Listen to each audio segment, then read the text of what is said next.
Señores, buenas tardes. Estamos en Baos Radio, el programa de Micaela Tolentino y Rubén Lamarche para todos ustedes, un servidor, se me olvidó esa parte. Estamos en Quisqueya FM, transmitiendo para toda la región de Santo Domingo y la 98.5 para la región del Cibao. Estamos también en Internet. Para más información, usted accesa a nuestro Linktree en Instagram y ahí usted verá todas las opciones que tiene disponibles para escuchar a Baos Radio en sus retransmisiones y sus transmisiones, incluyendo quisqueyafmrd.com. O sea que muchas gracias por el favor de su sintonía. Y hoy tenemos un programa bastante completo en el sentido literario y yo espero que una de las invitadas me ayude a dilucidar lo que pasa en el cerebro, siendo ella escritora y siendo neuróloga, teniendo ella esos dos trabajos, uno por vocación y el otro por llamado, lo que pasa en el cerebro de un escritor a la hora de escribir y a la hora de cualquier tarea creativa. Buenos días, buenas tardes, Marcia. Buenas tardes. ¿La pregunta ya está hecha? No. Ah, ok. Diablo. No. Qué vaina. La pregunta, me han formulado esa pregunta de diferentes perspectivas con el tema del 13% de los niños. Sí, de verdad. Sí. Marcia Castillo es una neuróloga que por mano de las deidades de la noche, le hace del diablo, cayó en mis manos para yo editarle una serie de cuentos. A los cuentos hubo que hacerle muy poco, debo decir. Pero Marcia, ella quería más. Y yo le decía, Marcia, eso está ahí, esas historias están ahí. Marcia, hoy por hoy, lleva una vida mediática en YouTube y lleva su práctica neurológica del más alto nivel. ¿Cómo estás tú, primero? Yo estoy tan bien que me asusto. Ajá. Tú sabes que a veces uno cuando está bien así dice, coño, a ver si me pasa algo. Son esos miedos atávicos del ser humano. Sí. ¿De dónde vienen esos miedos? Son miedos ancestrales. Yo, de bota junguiana, siempre pienso que eso viene del inconsciente colectivo. Okay. El miedo a morir, el miedo a enfermar, el miedo a la locura que es inmanente al ser humano. ¿Cómo uno lo conjura? Conjurarlo. Habría que buscar al Bosco para que te saque la piedra de la locura de la cabeza. Bueno, no, mentira. Vamos a lo científico. Conjurarlo, bueno, mira, podríamos hablar de terapia cognitivo-conductual, que ya existen 3 clases. Sí. Y la más avanzada es la terapia dialéctica comportamental, donde se usa tu mente para curar tu mente. Parece un eslogan, ¿verdad? Sí. De Podska. Pero no, sí, eso existía desde don Ramón y Cajal. Don Santiago Ramón y Cajal, que decía que todo hombre, si así lo quiere, puede ser escultor de su propio cerebro. Nosotros podemos y tenemos la facultad a través de la neuroplasticidad de regular nuestras emociones. Exacto. Entonces, yo puedo curarme, y si yo elijo no curarme. Eso existe también. Hay personas que tienen esa distorsión. Y eso es hablar de eso es como una espada de Damocles, yo diría, porque existe como este facilismo de decir, tú no te sanas porque tú no pones de tu parte. Eso a veces me parece como un poco cruel. Sí. O sea, como tal vez en alguna condición donde la proactividad, el hecho de tú tener una visión esperanzadora, y ya sabemos que la esperanza juega un rol fundamental en la neuroquímica cerebral, pero por ejemplo a una persona con una enfermedad neurodegenerativa, que tú le digas, tú no pones de tu parte, una enfermedad oncológica, como que me parece un poco con un hálito de crueldad, ¿no? Y que habla de la ignorancia de ellos mismos, o de la poca sensibilidad, o de ambas combinadas. Sí, hoy en día utilizamos mucho el concepto de resiliencia, que es nuevo y no lo es, porque en el 2003 el doctor Eric Kandel se ganó el premio Nobel por ese concepto, no directamente por el de la resiliencia, eso viene de Boris Cyrulnik, ya más viejo, pero hablo mucho de la neuroplasticidad y eso nos ha servido a nosotros para trabajar muchas condiciones y daños, injurias, noxa a nivel cerebral, porque sabemos que si el cerebro bien no se regenera, pero el área que está alrededor puede asumir la función del área que está dañada. ¿Yo vine a hablar de neurología o literatura? De las dos cosas. De las dos cosas. Tú viniste a hablar del enlace que hay entre neurología y con la literatura. Okay. ¿Qué pasa en la mente de un escritor? De una mente creativa, primero, una mente creativa, en términos de ese sentimiento de ver las cosas inusualmente, de ver las cosas como no todo el mundo las ve. Es una pregunta interesantísima y es la pregunta del $1.000.000. Sí, claro, porque... Sí, pero yo no lo tengo, el $1.000.000. No, yo tampoco, ojalá. Qué vaina. La poiesis, el proceso creativo del Sí. ser humano viene con el hombre. Volvamos a los mitos. Prometeo fue el primer creador. O sea, hablando de mitología, claro, está yéndonos de lejos a la religión judío-cristiana y otro tipo de creencias. El instinto prometeico, el instinto de crear en el hombre, viene con él. El hombre quiere crear, o necesita crear, porque necesita sentir que dejó algo o que está haciendo algo para sentirse vivo. Y mucha gente dice, pero yo no necesito hacer nada, yo convivir, respirar, mis necesidades básicas, estoy bien. No, usted necesita crear. Porque creando, no solamente usted está dejando un legado, usted siente que está aquí, que usted está vivo, que usted es algo más que una piedra. Y en ese sentido, hablando del instinto prometeico, de la cueva de Altamira, esa cosa rupestre, cuando Prometeo creó los primeros hombres, que los creó de barro, se parecían a los dioses, pero no pensaban, no sentían, no estaban dotados de las bellas artes. Entonces él fue, voy a coger un chin de fuego del carro de Helio, y fue, ¡fa! Y entonces ya tú sabes lo que le pasó a Prometeo. Sí. Zeus lo castigó ardorosamente por su soberbia. Exacto. Pero el instinto prometeico está en el hombre inherentemente y todos necesitamos y queremos y deseamos crear.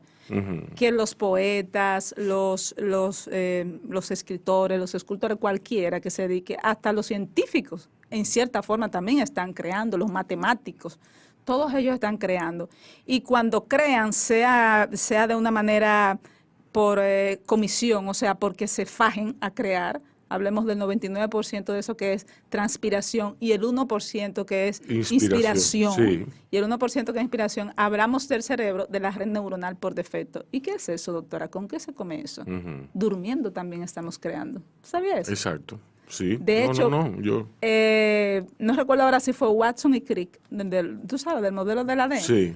¿Cuál de ellos no fue que pensó en la doble hélice? Porque eso fue un hurto que le hicieron, uno de los grandes efectos Matilda, y no vamos a entrar en feminismo, de la fotografía 53 de Rosalind Franklin. Entonces, pero uno de ellos en un sueño, y otro fue lo del anillo de benceno, fue en sueño. O sea, hay muchas cosas que han surgido en sueño de los hombres, y que luego...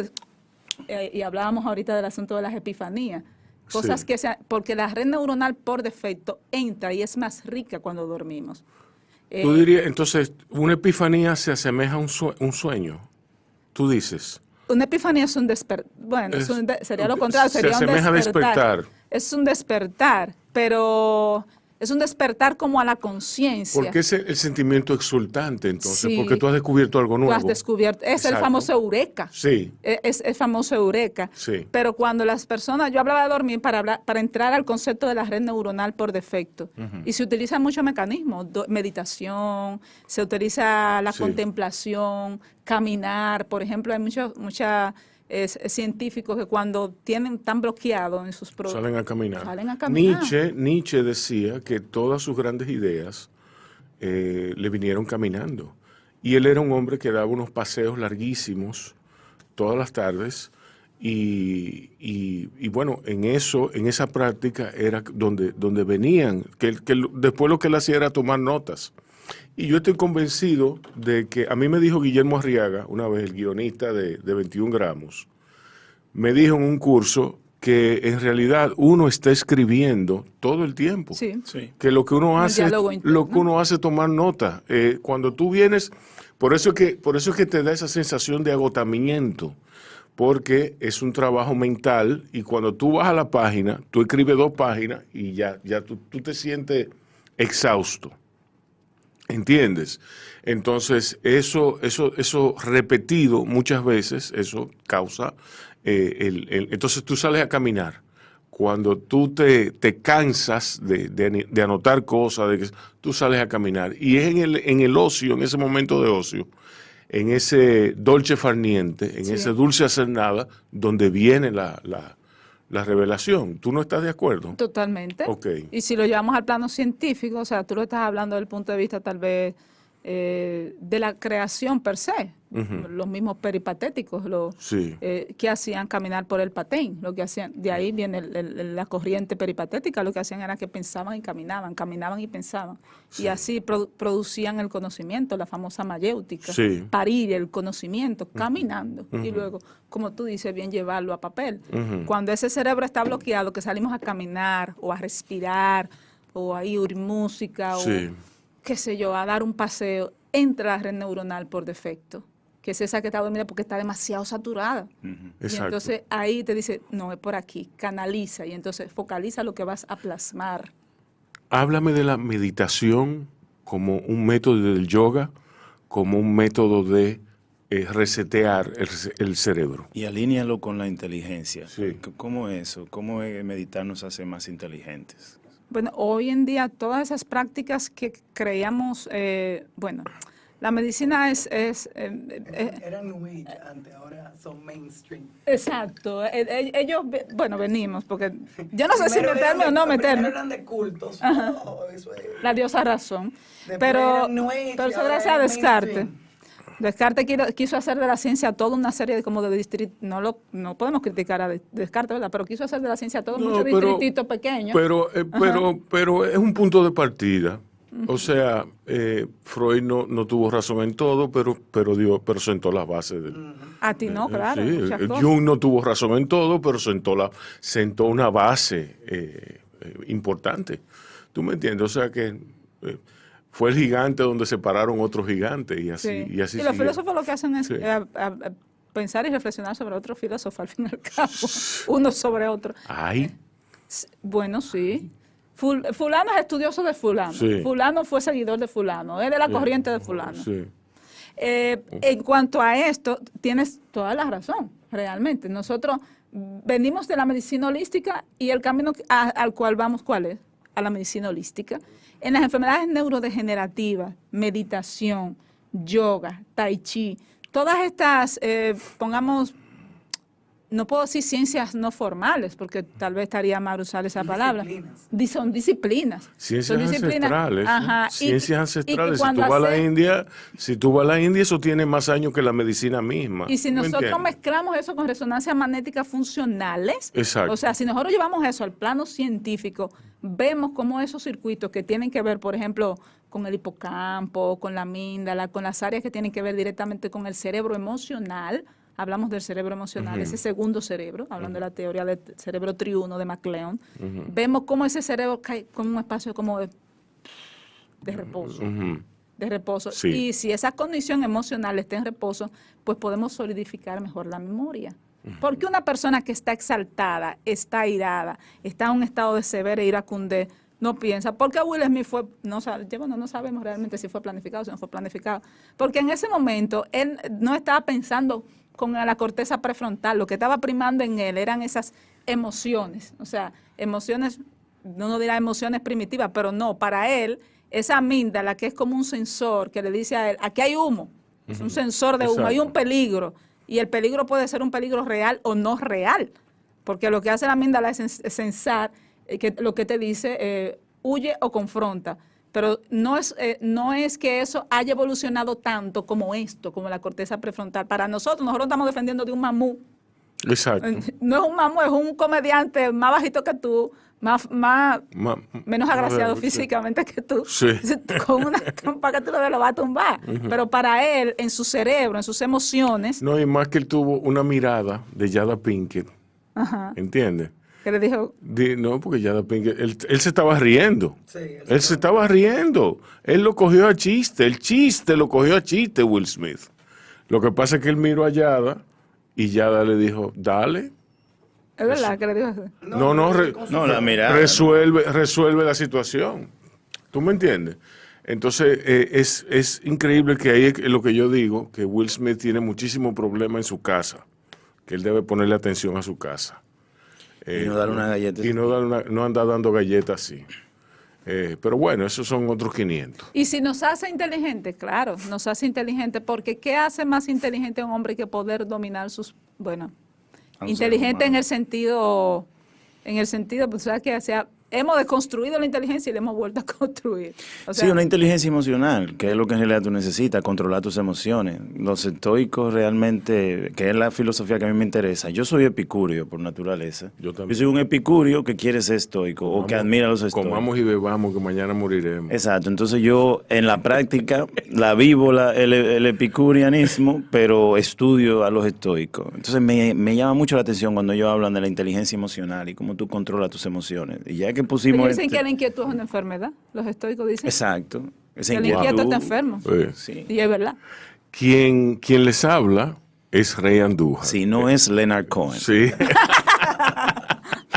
Por si acaso.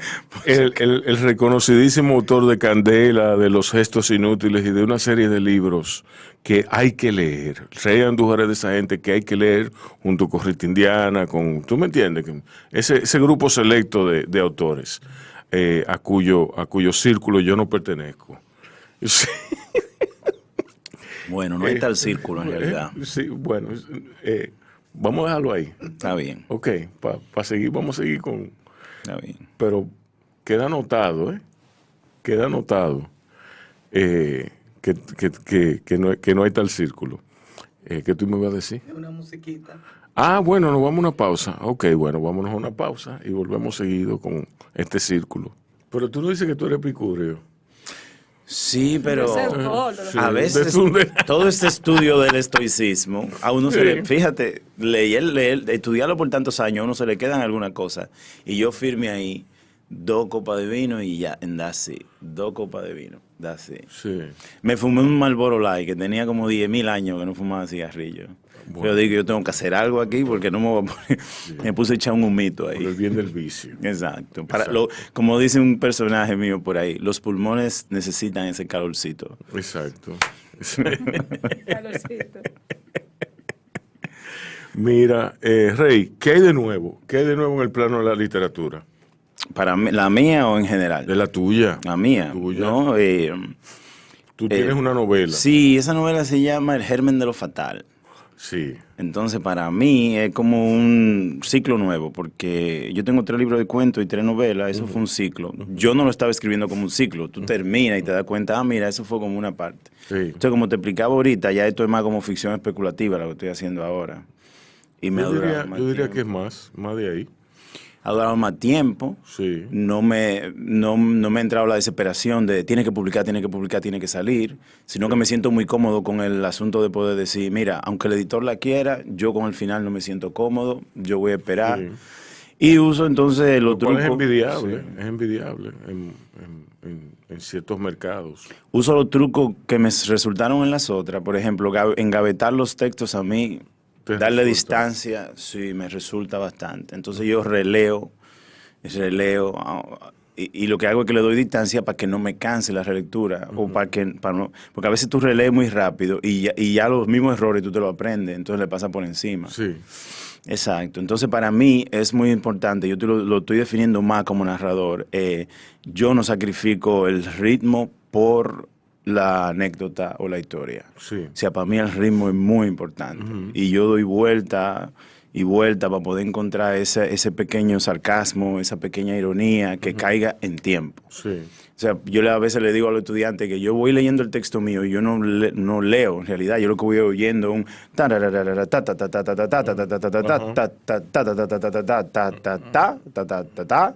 que no me lo estoy inventando, los hindúes hacen mucho eso y el flamenco también tiene algo de eso. Entonces yo me voy en ese viaje y regularmente como que yo confío en el lector. O sea, no tengo que explicárselo todo, no tengo que dárselo todo, lo cojo por el ritmo. Ni él lo quiere, ni él lo quiere. ¿De qué va tu novela? El germen de lo fatal, yo estoy muy obsesionado con el asunto nuclear y con la radioactividad y todo eso. Desde siempre he estado muy obsesionado. O sea, son 3 novelas. Está El germen de lo fatal, está Kamka, la novela enemiga, y hay una tercera que yo todavía no le tengo título, pero están las 3 escritas. Yo me he pasado todo el tiempo escribiendo esos textos. Lo que pasa es que lo estaba escribiendo sin la intención de publicarlo. Era como para que me gustara a mí, de verdad. ¿Pero sí, qué te tienen que gustar a ti? Sí, pero hay una diferencia también, porque cuando yo era más joven y estaba en otro meneo, quería que salí, estaba muy preocupado por la portada. Define otro meneo.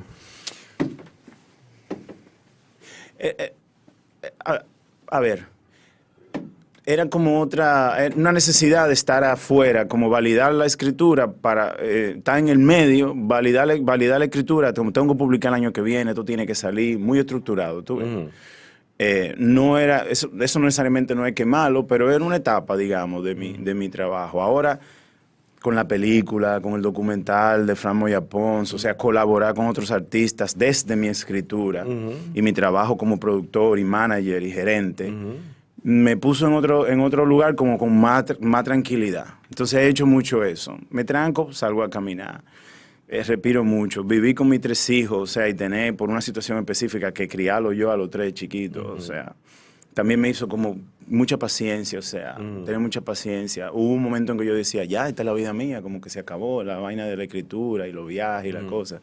Es muy fácil caer ahí. Pero después tú te levantas y tú dices, no, yo no tengo que dejar de ser escritor para ser papá, pero tampoco tengo que dejar de ser papá para vivir mi vida y ser escritor y ser productor. Y entonces eso me dio como, y profesor también, tú ves, o sea, eso me dio como una fuerza nueva y fíjate lo que ha pasado. Pasé por un proceso de depresión muy fuerte del 2017 al 2019. Y salí de ahí muy consciente de que la depresión no se va. O sea, tú nunca te vas a librar de una depresión por completo. Pero sí tú puedes afrontarla con mayor fortaleza. Tú puedes crear mecanismos, tú puedes tirar para adelante. Y yo honestamente no ando por ahí predicando, tú ves, pero sí ando enseñando, porque yo me he entendido que como yo vivo y escribo y trabajo, mi mejor manera de enseñar es esa, mi mejor manera de vivir es esa. Entonces sé que van a haber días duros, los hay, porque la vaina se pone más dura, la que tú te vas poniendo mayor. Murakami tiene el libro favorito mío de Murakami no son necesariamente sus narraciones de ficción, que son excelentes, pero me pasa, como me ha pasado con otros escritores, como Eliseo Diego, por ejemplo, que son los ensayos personales o los diarios los que a mí me agarran muy fuerte. Me pasó con Silvia Plath también. Y él tiene un libro que se llama Lo que hablo cuando hablo de correr. Que él, ¿sabe? Él corre mucho. Sí. Entonces él hizo un libro copiando, ¿no? What I talk when I talk about love. Sí. ¿Quién es? El cuentita que nos gusta mucho. No es Cheever, es otro. El otro. Sí. Entonces él lo copia y habla de sus maratones. El de nadador. Sí. El de nadador. Sí, él lo copia y habla de los maratones y cómo él habla de correr Raymond Carver. Raymond Carver. Y cómo él habla de correr y escribir como unas maneras de convivir, ¿no? De vivir. De leer ese libro, yo me inventé una frase que decía, escribir es el arte de mirar hacia adelante. Pues yo también corro, no como él, pero también corro. Pero ahí yo encontré en Murakami ahí, él diciendo que mientras más viejo tú te pones, o sea, mientras tú más años cumples, más busy tú te pones, más ocupado, más vainas salen hacia adelante. Pero entonces ahí está el tesón de tú seguir hacia adelante, de escribir. Como tú bien decías hace poco, neuroplásticamente, tu cerebro encuentra manera de acomodarse si tú te pones para eso. A veces... Sí, es muy difícil, digamos, ¿verdad? Como, tú no te curas porque tú no quieres o qué sé yo. Pero la otra perspectiva de eso es, a veces tú puedes hacer un esfuercito y decir, mira, yo voy a tirar para adelante, esto está difícil. Sí. O sea, porque yo creo que no han vendido la idea, en este mundo de facilidades y de interconexión, a veces uno cree que uno tiene control sobre el clima, sobre los sentimientos de otra persona, etcétera, etcétera. Y no es así. Entonces, a veces tú miras la cosa de perspectiva y dices, mira, la gente está un poquito desesperada, no van a mostrar su mejor cara, pero eso no puede a ti limitarte a actuar honestamente, Exacto, a actuar con dignidad. exacto.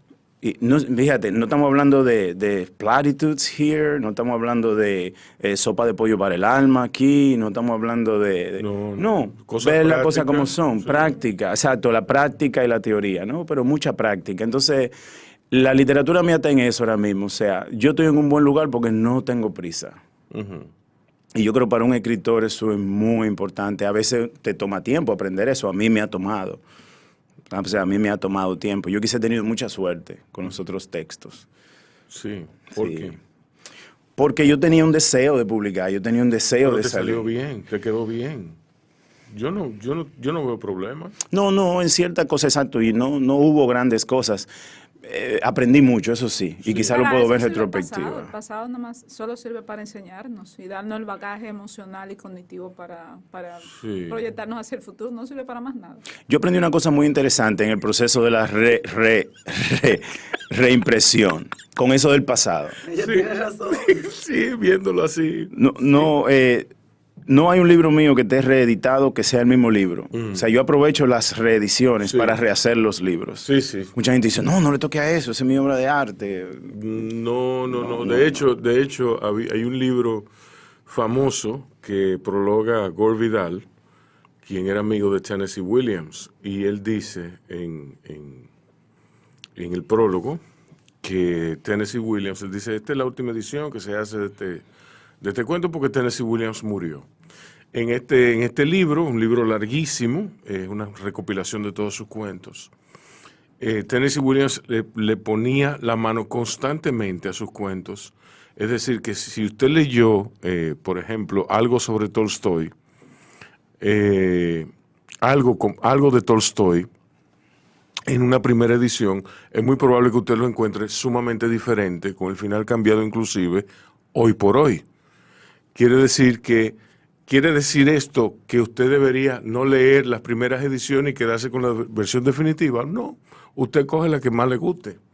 ¿Entiende? Pero eso es para doctores en Tennessee Williams. Usted sencillamente lee la que le tocó leer. Pero debe saber que ninguna edición es la definitiva. En el caso de Tennessee Williams. A mí se me haría agotador reeditar mis cuentos profundamente. Yo diría corregirlos, pero bueno, eso son otras cosas. A mí me interesa porque Rey ha abierto la puerta de la depresión. La depresión es una situación muy incómoda, a la cual yo no soy ajeno para nada. Y que reviste una situación neurológica muy particular. ¿Qué pasa en la depresión, Marcia? Bueno, a partir de los estudios neurofuncionales, hemos hecho una redescripción de muchas de las condiciones neurológicas, neuropsiquiátricas y dolencias de la mente, Sí. de maladie de la mente. Porque antes, por ejemplo, cuando hablamos de depresión, de bipolaridad, de esquizofrenia, nosotros hacíamos definiciones conceptuales. Ujú.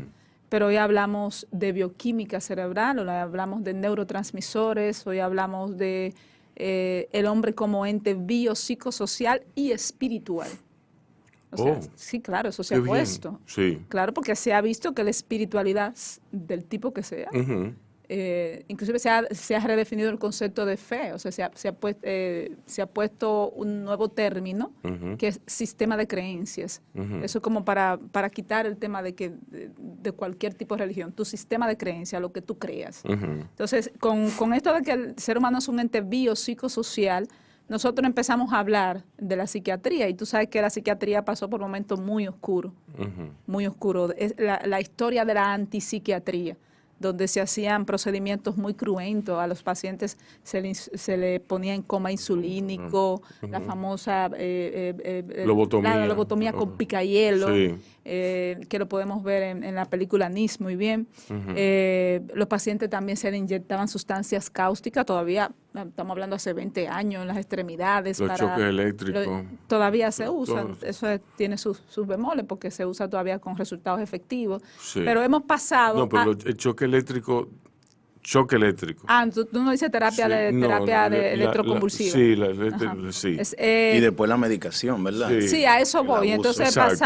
pasamos a un nuevo concepto de una psiquiatría más humanizada, más empática, y falta mucho por caminar. Sí. Claro está, porque yo decía recientemente de que nosotros todavía le debemos un mea culpa a las personas que viven con condiciones mentales. Nosotros vemos una persona en la calle, si está desasiado, si es un indigente, si es feo, o lo que sea, que feo no sé qué sería, es un loco. O sea, no importa lo que sea, es un loco. Sí. Puede ser una persona sin hogar, puede ser una persona que esté pasando por una situación, pero para Una nosotros, si depresión. se ve así, Sí, es un loco. es un loco. Entonces, tanto la sociedad o nosotros mismos como seres humanos tenemos una deuda con las personas con condiciones mentales. Sí, Entonces, definitivamente. hemos redefinido esto al aspecto de que a partir de la resonancia magnética funcional y otros estudios, sabemos que hay alteraciones en la neuroquímica cerebral. Entonces, en la depresión hay alteraciones no solamente en lo que son esos circuitos neuronales, que si hay un desbalance en la dopamina, en la serotonina, en la oxitocina, y en esos circuitos que tienen que ver con coordinar y armonizar donde van esos neurotransmisores a sus receptores a funcionar. Pero el hombre no es solamente neurotransmisor, ¿verdad? Que nos dijimos que es un ente biopsicosocial. Exacto. O sea, lo biológico, que serían Sí. los neurotransmisores, lo psicológico, que sería la psiquis, esa estructura abstracta, entre comillas, y lo social. ¿En qué momento un ser humano pierde la cordura? ¿En qué momento una persona ya pierde Sí. la cordura? Sí. O sea, ¿cómo se llama? El poeta sucio, Bukowski decía, Sí. no es la pérdida del amor, no es, dice como 50 cosas malas, es el cordón del zapato, que es el No, cuando se te míralo rompe. ahí, qué bello que tú dices eso, porque él dice, a woman, a tire that is flat, a disease, a desire, fears in front of you, fears that stand so still you can study them like pieces on a chessboard. It's not the large things that send a man to the madhouse. Death he's ready for, or murder, incest, robbery, fire, flood. No, it's the continuous series of small tragedies that send a man to the madhouse. Not the death of his love, but a shoelace that snaps with no time left. The dread of life is a swarm of trivialities that can kill quicker than cancer, and which are always there. Entonces ahí empieza con el inventario. No, está Sí, muy o bueno. sea, tú dirás, bueno, lo que para una persona es catastrófica, para otra persona no.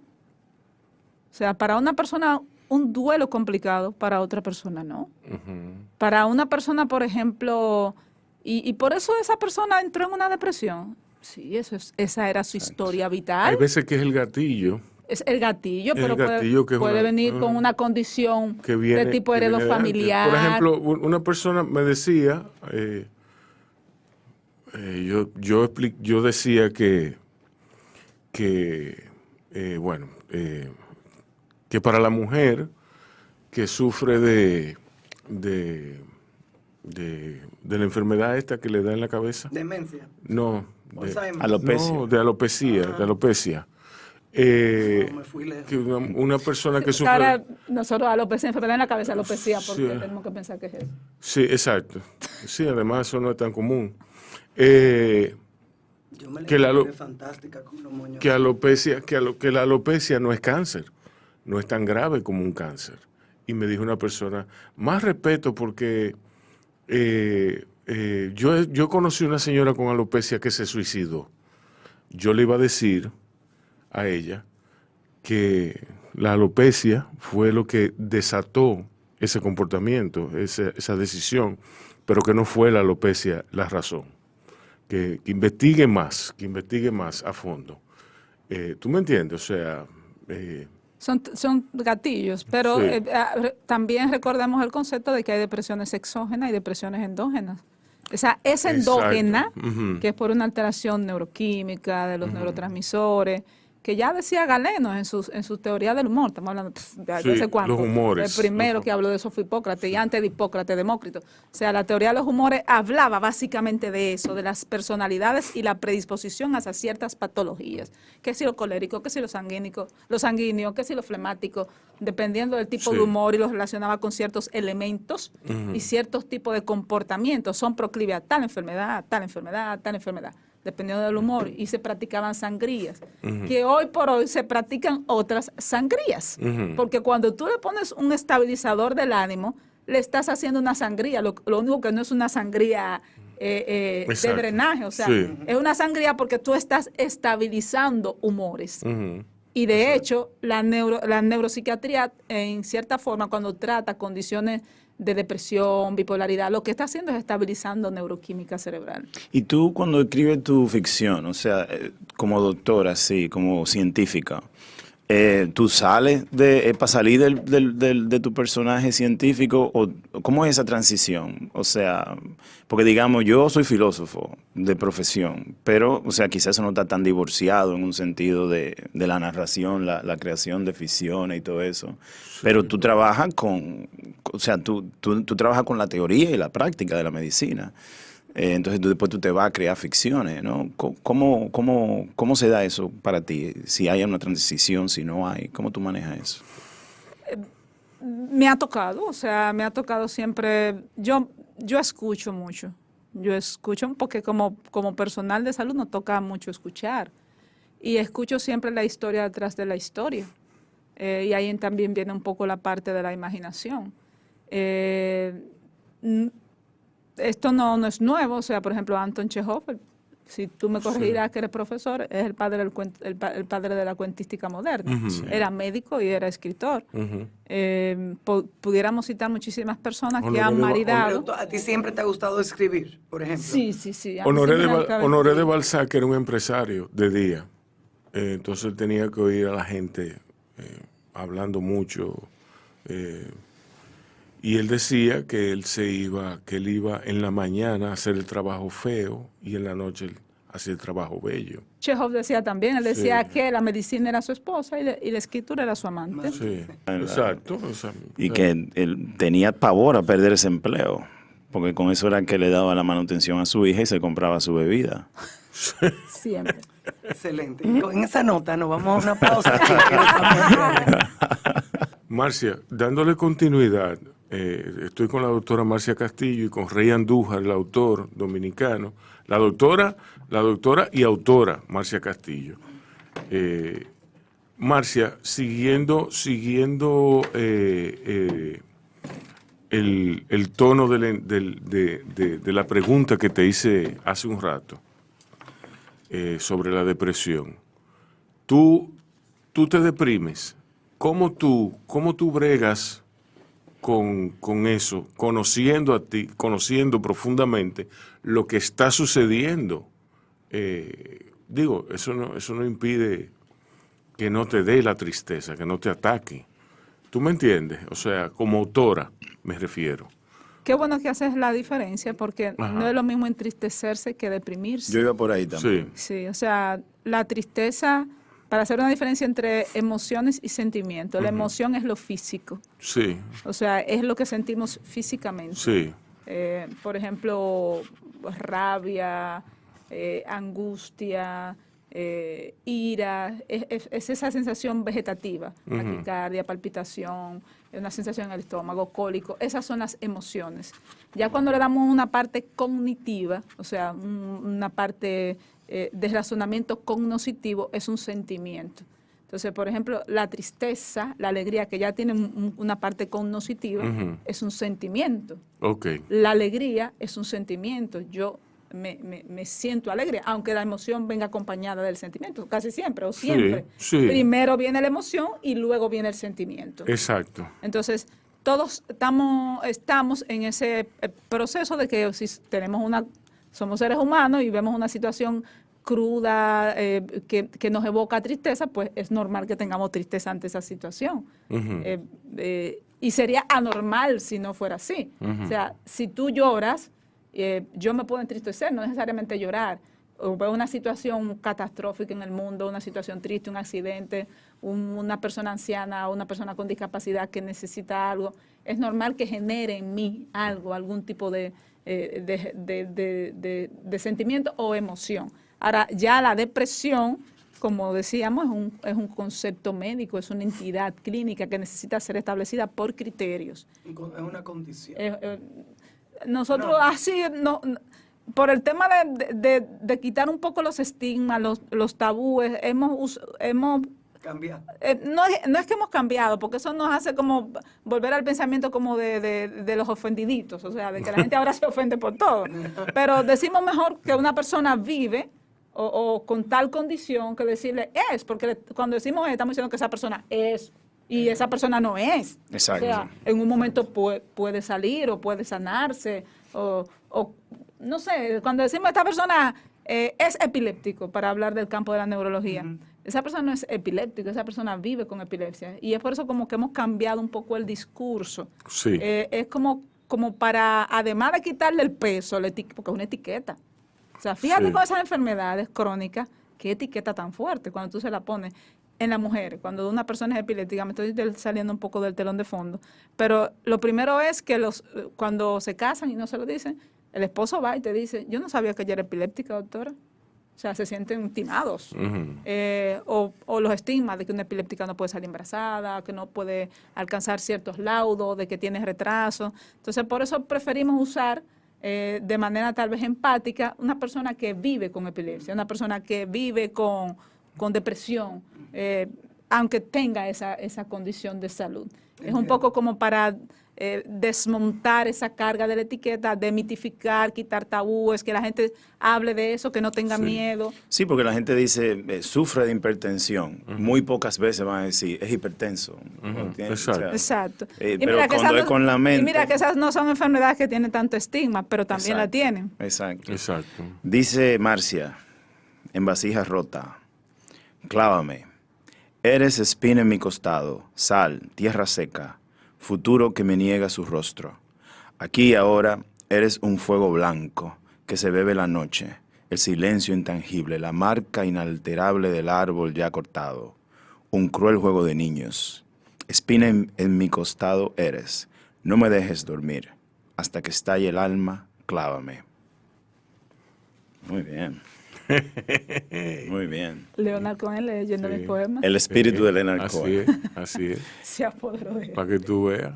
Tú me preguntabas por la literatura ahorita y yo te digo eso, o sea, hice muchas cosas, tú sabes que por un tiempo yo hice mucho performance del cuerpo, llegó un tiempo en que no pude hacer performance del cuerpo, quizá por ahí venía un poco ese estado depresivo en el que yo me encontraba. Entonces, ¿Por qué no podías hacerlo? lo que pasa es que el tipo de performance que yo estaba haciendo del cuerpo requería un entrenamiento que por lo menos 4 horas diarias.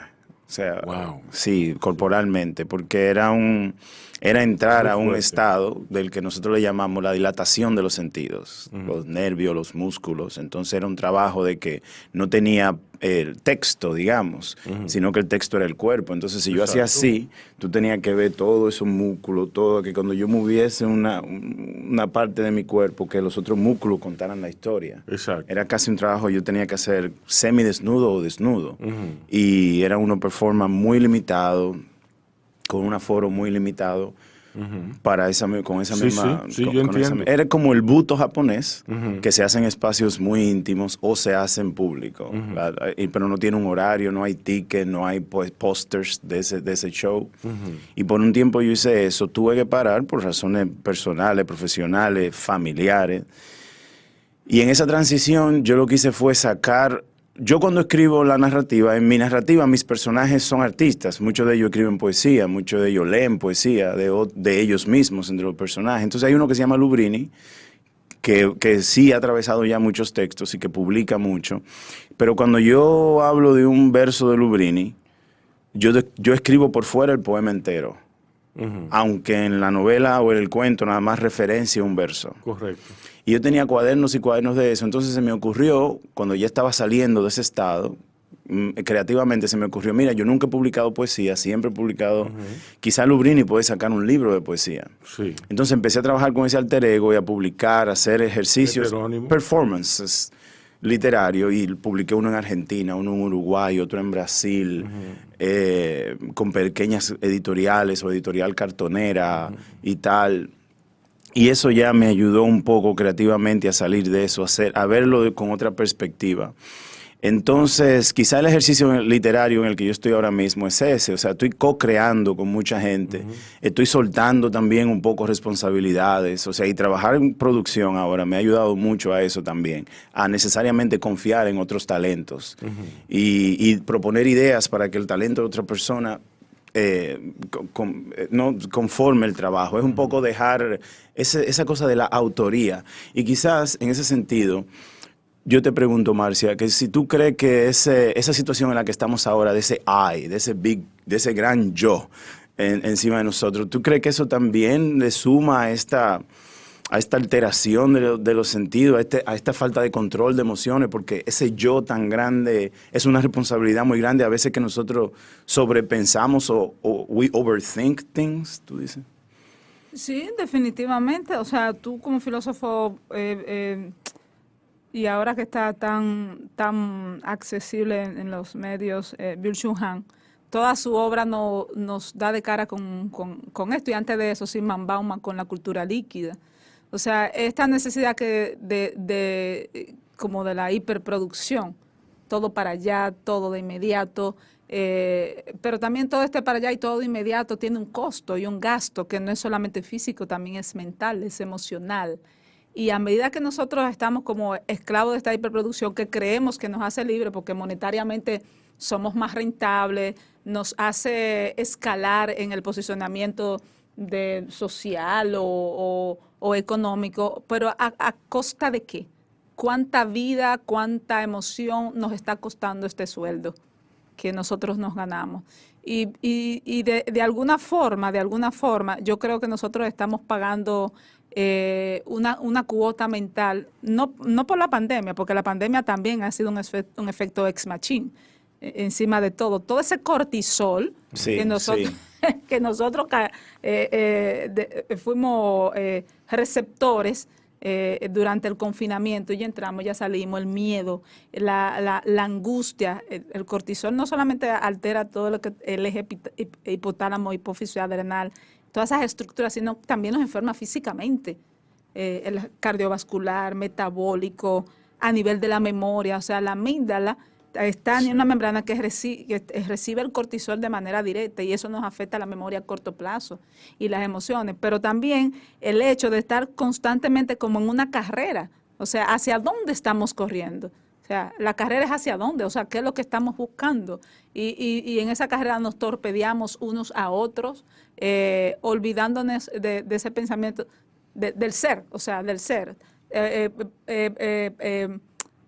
Perdemos el ser por el tener y nos olvidamos de esa parte del pensamiento hacia adentro, de la contemplación, de pensar más tal vez en eso, de relajarnos un momento, respirar, sentir, conciencia plena. O sea, ¿por qué no sacamos un momento en el día o no un momento, un buen momento para no ponerle un tiempo exacto a solamente ser? Y que no es no hacer. O sea, tampoco es que tú te vas a poner ahora y va a ser un monocultivo, ¿no? Y que va a estar ahí. No puedo hacer muchas cosas porque me vuelvo loco, me voy a deprimir. Una berenjena. Pero que dentro de ese huracán también hay espacios de calma. Entonces aprender a cultivar esos. Espacios, ¿no?, para ver submarinos. Exacto. Para ver TikTok por 6 horas sin parar. Sí, tú ves, pero también es ponerte en la situación. Esa es mi terapia. Ponerte en la situación de que a ti te funciona, exacto. Pero, por ejemplo, yo no tengo una cuenta porque a mí las 6 horas se me darían 12. Y entonces después yo me autoflagelo. Sí. Entonces, quizás es ponerte alguien me preguntaba, pero ¿cómo tú haces? Tus hijos están por allá y tú estás por aquí. O tú tienes que coger un avión cada 2 semanas, Dios mío. Y yo no lo veo así. Entonces, lo que tú decías ahorita, la perspectiva, lo que para ti puede ser una cosa, exacto, para mí es, o sea, yo llegué a Fort Lauderdale a las 10 de la mañana, porque el otro conexión sale a las 4. Yo armo una oficinita ahí en la terminal y me pongo a trabajar. O sea, la gente dirá, oh my God, o mis hijos, o sea, pero mis hijos, yo hablo con mis hijos 2 veces al día, con mi esposa en interdiario. Sí. que es la cuestión de perspectiva, porque entonces no dejas de hacer cosas, es cómo la vamos a hacer. Entonces yo he aprendido a trabajar mucho en silencio. Fíjate, llegó el tiempo cuando no estaba estabilizado emocionalmente, porque yo hablo de depresión porque es lo que tú dices ahorita, es muy fácil decir que era depresión, pero a mí nunca nadie me dijo, esto es lo que usted tiene. A mí sí, sí, yo... Bueno, pero está bien, ese no es el tema, sigue, sí. Pero poder controlar mis emociones y balancear emociones, llegó un momento en que el silencio, a mí me daba miedo, o sea, un miedo de temblar. A mí también. Y yo tenía que poner un juego de fútbol ahí viejo para tener un ruido. Y tenía que dormir con una luz prendida. Porque estar solo me daba miedo. Y dice, pero Rey, ¿cómo va a ser? Pero yo no buscaba el por qué ni quería. Porque había un asunto de autoflagelarse. O de burlarme de mí mismo. Era como, o sea, tú te crees escritor. ¿Y qué pasó entonces? Le bajé un poco ese tono. Porque a veces, como tú dices, si hay un gatillo para lo negativo, también puede haber un negativo para el otro lado. Entonces hubo un momento que yo dije, loco, ¿tú le dijeras eso a un hijo tuyo? Yeah. O sea, tú le hablaras así a tu esposa o a un pana. Desde que tú los problemas lo ves de una perspectiva, ya dejan de tener toda esa intríngulis. Porque si tú me dices a mí, diablo, Rey, estoy gordo, no me siento bien. ¿Qué tú haces? Digo, no, mira, empieza a caminar. Ya tú de una vez, yo de una vez te digo, come así, sal a caminar 2 veces al día, haz esto. Pero cuando es uno mismo, uno empieza a buscarle la quinta pata, ¿cómo va a ser? Y empieza. Entonces yo decía, lo que yo me estoy diciendo a mí mismo constantemente, o sea, tú estás viejo, tú estás mal, tú que eres escritor, pero estás haciendo 1000 vainas, tú no eres un buen profesor, tú no le respondes inmediatamente a tus estudiantes. Estabas rumiando pensamientos negativos. Claro, pues yo digo, diablo, ven, ¿y tú le harías eso a un pana tuyo? O a un enemigo tuyo, ni a un enemigo tuyo. Entonces ya ahí empecé a cambiar la perspectiva, loco, háblate bien a ti. No es que te va a vivir ensalzando, pero trátate con fairness, o sea, sé justo contigo mismo.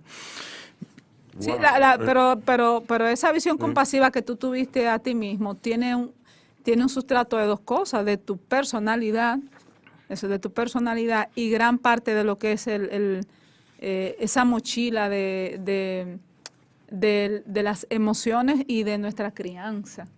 Porque si nosotros supiéramos la importancia que tiene esa crianza entre los 2 hasta los 8, 9 años, por eso la neurociencia también ahora, vivimos en un mundo que tiene el neurocentrismo, porque aunque es un arma de doble filo, pero ha venido a enseñar muchas cosas. Esa etapa de nuestra vida no es solamente que el niño está copiando y proyectando, hay una estructura que es el giro singular, que está por encima del cuerpo calloso, que esa estructura a esa edad es su edad de mayor plasticidad. O sea, ese es el tiempo de neurogénesis, de glicogénesis, sinaptogénesis. Lo que el niño vivió en esa edad, eso es lo que él va a consolidar. Y eso es lo que él va a asumir como un patrón normal. Si a esa edad el niño vivió maltrato, vivió lo que fuese, no sé, se me ocurren muchísimas cosas. Ese es el tipo de patrón o de vida que él va a replicar en la adultez porque lo va a normalizar para él. Y entonces esa edad es una edad crítica, neurálgica en el desarrollo del niño. Entonces, puede ser que tú tuvieses esas herramientas de resiliencia y saliste a camino sola, pero hay gente que no lo puede hacer. Claro. Necesita ayuda de profesionales. Ojalá y todo el mundo tuviera esa fortaleza. Marcia, ¿por qué tú no escribes de neurología, de esas cosas, de eso que estamos hablando aquí? ¿Por qué tú no tomas notas? Pero manuales de ayuda, por ejemplo, para cuidadores. O sea, mi escritura se ha subsumido en cuanto a ciencia a eso. Manuales para cuidadores de Alzheimer. Ahora ¿por qué tú no has pensado en tu experiencia, que tu experiencia puede ser valiosa para enseñarle a otros, para enfocar a futuros estudiantes de neurología, o sea, un resumen, una herramienta? Una de las cosas que yo no hablo de nada tan preciso como un manual, Sí, ¿tú me entiendes? Hay gente que le interesa leer cosas más subjetivas sobre el tema, ensayo, exacto. Una de las cosas que no se puede hacer, meter las cosas en un cajón, pero una de las cosas que yo quise hacer con el primer libro, que no era era un libro, y creo que te lo comenté una vez, era un libro tal vez dirigido a condiciones médicas retratadas desde la Sí. desde la cuentística. Entonces, pero salió esto. Sí. Salió lo que salió. Sea bueno, sea En malo. esa época yo estaba muy deprimido. Bueno, para poder hacer como una especie de retrato, un panóptico de eso, de ciertas condiciones, y luego hacer ensayos sobre esas condiciones, era la idea del primer libro de cuentos. Y todavía hay un remanente en algunos. Por ejemplo, el primer cuento, Pastillas Mágicas, lo que yo, si lo lee un psiquiatra, y muchos psiquiatras lo han leído, y lo cogen, no lo leen como un lector Sí, del cuento, sino sí. como un psiquiatra. También es un síndrome de alienación parental. Sí, O sea, encuentran como 5 patologías. sí. Y encuentran afecciones. Y me gusta quien lo lee así, pero no necesariamente. Me Yo- gusta quien lo lee para leerlo. Yo pienso que hay una gran oportunidad ahí de no sé, explorar lecciones literario-científicas, Sí. que es muy interesante eso que tú has conseguido, honestamente. Yo fui a la academia recientemente a un conversatorio con Rita acerca de la psiquis en los personajes de Solo voy por café. Sí, Empezamos desde aquí, desde la portada Ujú. de Caín. sí, Entonces yo empecé a hablar de la portada, que no es un cuento, sí, y empezaba a hablar de los exiliados. sí, Y entonces empezaba diciendo que la misma mano que dio el albedrío,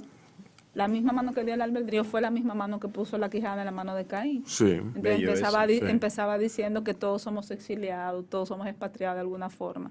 Todos estamos saliendo de algún lugar y llegando a algún lugar. Entonces, primero hablo de la portada. O sea, solamente saqué 4 porque era corto y hice un ensayo de la psiquis de los cuentos. Y fue muy interesante porque esa parte nunca lo había hecho. Pero me gustó porque inclusive ella vio cosas que yo no vi. Yo estoy en el país como un exiliado que regresa. Yo me exilié Como el síndrome de voluntariamente. Ulises, que tú estás.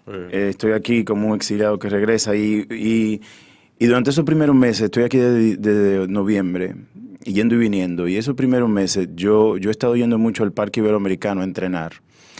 Y antes de empezar a entrenar, para calentarme, lo que yo hago es caminar entre los árboles y saludarlos. Entonces a veces me pongo y abrazo los árboles y pongo el oído. Y he pensado en el nombre de un libro que no he escrito, que se llama Escuchar la ciudad a través de los árboles. Y aquí en el poemario de Marcia hay un poema que dice: en el espejo, no tiene pasado ni piedad.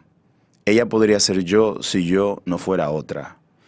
La mujer dormita en el espejo y le clava las uñas a su red de cristal, recitando los nombres del olvido, recogiendo las hojas que se caen de los años. El miedo se le cuela en la boca, el mío, el suyo, llagas del tiempo. La lengua de Babel repite en 1000 idiomas que el tiempo no se va. El tiempo simplemente regresa. Una mujer en el espejo sueña. Yo solo existo si ella me refleja. Nunca nos encontramos porque cuando me mira, ya soy otra. Y cuando yo la miro, su reflejo pregunta: ¿tú quién eres? Wow. Vamos a una pausa. Bienvenidos a Bajo Radio. Parece que nuestro rey tiene un chiste. No, porque terminamos con un poema Sí. en el bloque, ¿verdad? Sí. Entonces hay un chiste muy bueno que así mismo es una cereza argentina mirándose al espejo. Ajá. Entonces dice: ¿cereza yo? ¿Cereza yo? Y otro que es ficción. Diablo, qué chiste más malo. Pero mira, este es peor todavía, pero Sí, sigue en la sí. línea de los argentinos. Ajá. Borges y Cortázar entran a un bar. Sí, Nadie los reconoce. sí. Oh, Lord. Y Cortázar le dice a Borges: che, le decimos que somos argentinos. Y Borges dice: no, déjalo que se joda.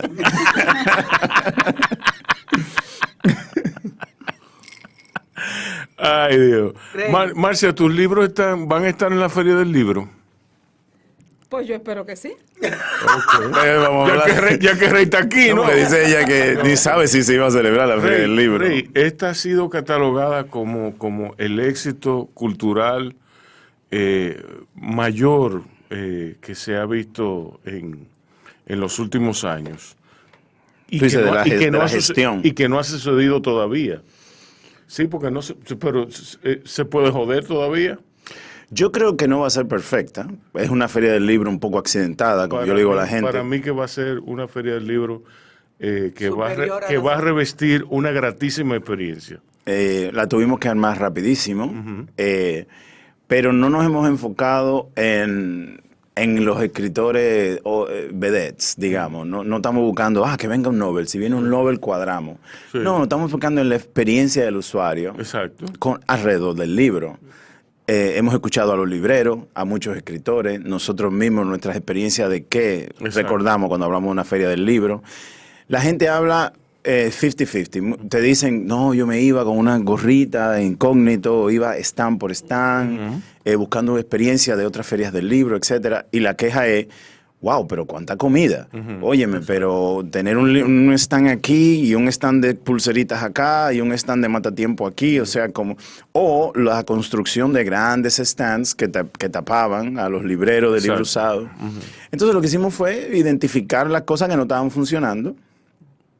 Por ejemplo, nosotros no vamos a construir stands, los vamos a alquilar, porque si tú alquilas una carpa, tú estás asegurándote que el que te la alquiló la vaya a buscar, que era uno grande de los problemas. Como las carpas o los stands eran del ministerio, los armaba el ministerio, los almacenaba el ministerio, ciertamente se quedaban ahí por meses, porque por X o por H, ¿no? Estamos dándole de nuevo el enfoque al libro. Por ese motivo, sí va a haber artesanías, pero hay un área de artesanías. Exacto. Sí va a haber comida, pero hay un área de comida. Exacto. Y le estamos dando prioridad que estamos haciendo la feria en la ciudad colonial, que es un área que tiene ya unos vecinos que viven allí, una serie de comerciantes que viven allí. Entonces, si usted quiere comer, nosotros vamos a poner las facilidades para que usted vaya a esos locales y esa gente puedan hacer su dinerito. Y sí, vamos a tener comida, pero en un área muy limitada en la Fortaleza y la Plaza España. Logísticamente hablando, la Feria del Libro se celebra del 22, que es la noche inaugural, abril, al 2 de mayo. Vamos a hacer en la ciudad colonial. En el 2009 se celebró allí y hubo reacciones encontradas. Se celebró en una calle de la zona colonial. En esta ocasión va a ser en toda la zona colonial, que es muy importante. Gente como del Centro Cultural de España decía, nos parecía imposible creer que nos estaban haciendo una feria del libro a una cuadra de uno de los centros culturales que más apoya la cultura en este país y nadie nunca nos invitó a nada ni nos llamó. Exacto. Entonces lo que nosotros hicimos fue eso. Estamos usando casa de teatro. Por ejemplo, el Café Bohemio, que el año pasado estaba en el Museo de Casas Reales, que no hay por qué hacer un café ahí si eso no tiene, es un museo. Esta vez va a estar en Casa de Teatro. El Centro Cultural de España lo estamos usando para eventos, pero también vamos a tener, está dentro del corredor teatral que tenemos. Pues estamos usando la Máscara, Guloya, la Teatrera, Casa de Teatro y el Centro Cultural de España. Una cartelera de cine curada por la Alianza Francesa y la Cinemateca Dominicana.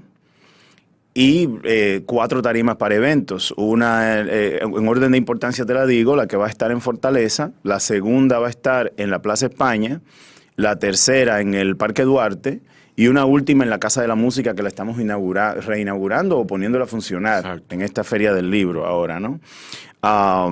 Estamos tratando de que sea una feria, nos creemos el concepto de que la feria tiene que ser para construir una nueva ciudadanía.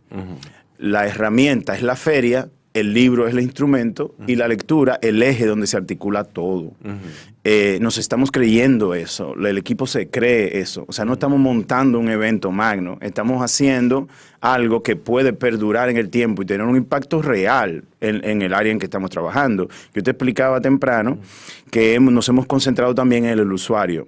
En los vecinos de la zona, primero, que van a ser nuestros primeros usuarios. Que son los grandes olvidados. Y son los grandes olvidados. Segundo, las personas que tienen que desplazarse allí a trabajar, a vivir o a hacer sus negocios allá. Y tercero, el visitante que no vive en la zona, que no trabaja en la ciudad colonial, pero que va a venir a asistir al recinto ferial. Entonces, en esa manera, lo que estamos haciendo es haciendo un inventario de los estacionamientos que tenemos disponibles, que es el gran problema de movilidad de los vecinos y era la queja principal, para asignar esos estacionamientos y garantizar la movilidad de ellos dentro del espacio. Segundo, la gente que trabaja allí también garantizarle que puedan llegar a su lugar de trabajo y que eso no les afecte el día, que no tengan que emocionalmente estar preparándose para ese caos por los 10 días.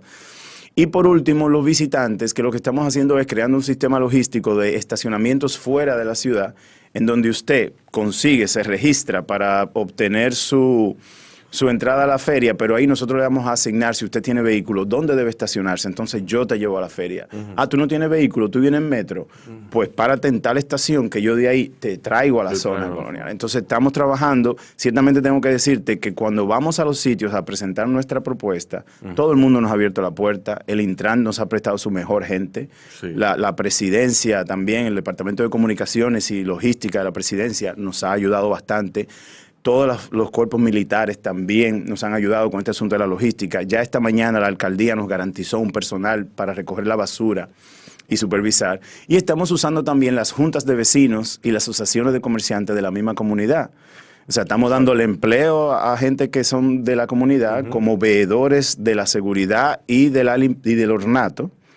Los estamos empoderando. A veces no es cuestión de no es cuestión de mucho dinero, porque cada vez que tú hablas, fíjate en una conversación normal, vamos a hacer la feria, hay que involucrar a la comunidad. No, por eso es mucho cuarto, no hay presupuesto.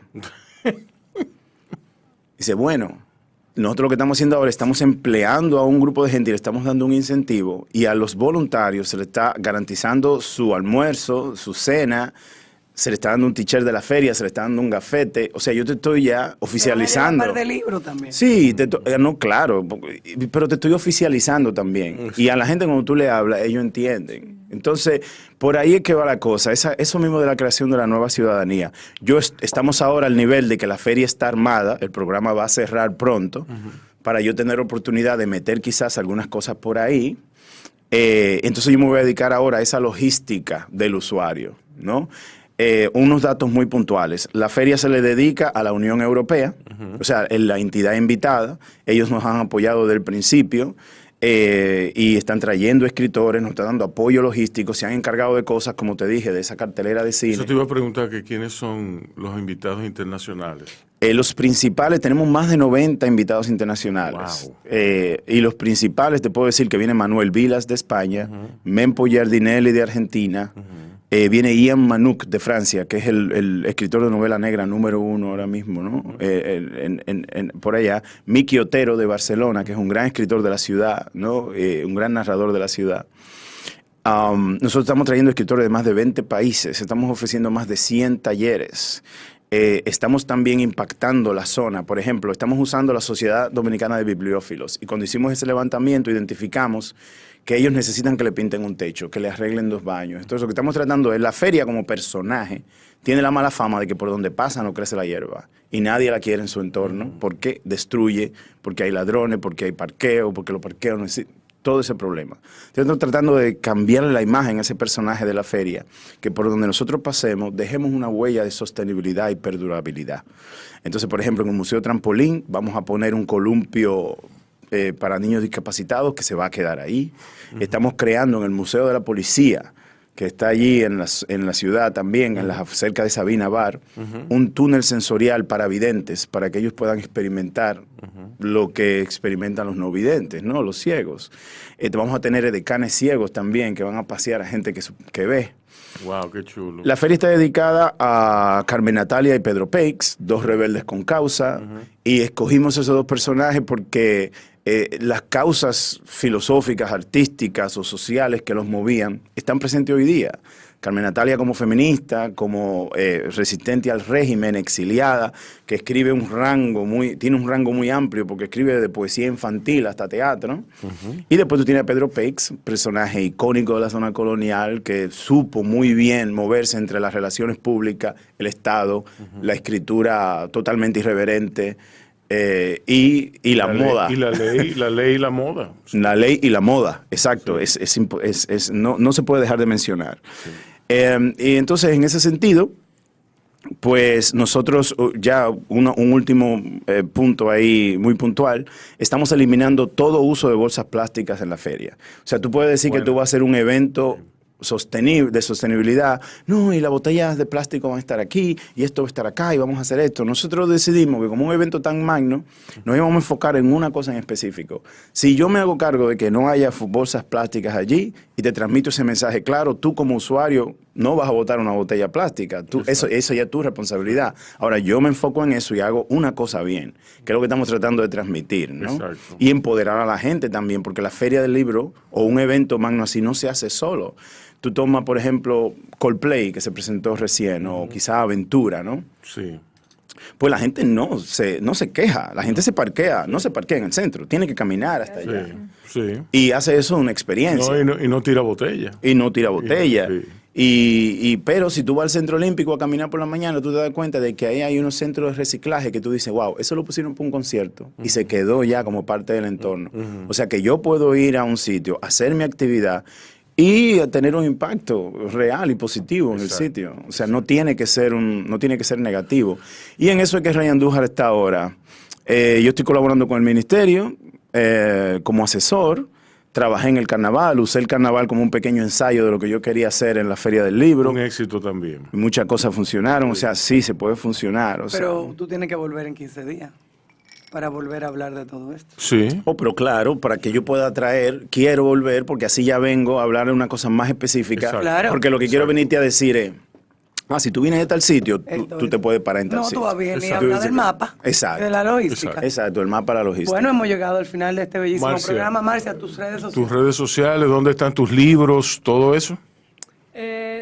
Ambos están en Amazon y también están en la librería Hermano Solano. Estamos en las redes como doctora.Marcia Castillo, en Instagram, en Facebook y también estamos en YouTube. Bueno, por ahí estamos divulgando también un poco la parte científica. Excelente. Rey Andújar. Tus redes. Yo estoy en Instagram, Rey Andújar, así mismo. Los libros, hay varios en Amazon. Yo tengo esa situación editorial, que se va a hacer un tercer programa. Después de la feria vamos a hablar de la situación Ok, editorial, sí. que me interesa el tema. Sí, sí. Porque quiero empoderar a los escritores independientes y a las editoriales independientes. Pero sí, hay libros míos por ahí. Creo que Encuesta aparece, Mamey. Sí. Y sí, mis redes sociales, básicamente lo que yo uso es Instagram y es Rey Andújar. Ok. Así mismo. Bueno, Y háblanos de la Feria del Libro, las redes sociales de la Feria. Las redes sociales de la feria es Phil Santo Domingo. Ahí tú lo encuentras todo. Estamos en Twitter, Instagram, Facebook y tenemos un canal de YouTube también. Y el website ya está saliendo la semana que viene. Ok, bien. Bueno, cuídense y vacúnense y nos oímos pronto. Adiós. Muy cool, muy bien.